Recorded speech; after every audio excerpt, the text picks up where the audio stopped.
La joie, elle est déjà un don de Dieu, hein. C'est l'un des signes de l'Esprit Saint. Donc, elle est don de Dieu. Le tout, c'est d'ouvrir son cœur. Et je crois qu'un lieu comme Lourdes nous le rappelle, puisque d'une part, c'est Marie qui a ouvert son cœur à l'Annonciation, et puis à la Visitation. Et puis Bernadette, hein, qui aussi a cette joie, hein, qui reçoit cette joie de la visite de la Vierge Marie, alors qu'elle y est pour rien. Donc, c'est avoir une disposition intérieure et extérieure pour accueillir ce don. Dieu, c'est ça qui est bien avec lui, c'est toujours gratuit. Hein? Et parfois, on est un peu trop marchand. Hein? On commerce avec Dieu, alors que Dieu, dans son pur amour, eh bien, nous fait un tas de cadeaux, à nous de les saisir.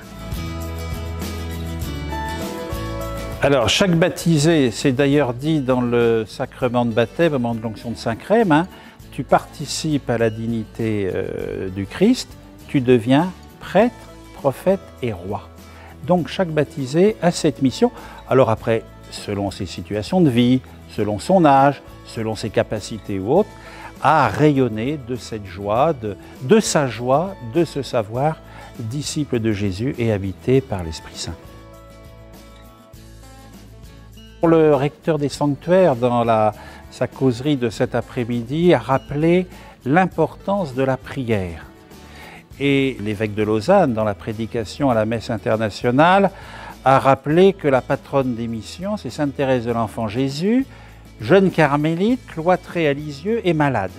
Et en fait, nous ne mesurerons qu'au ciel, je le dis souvent, l'importance de la prière des uns et des autres.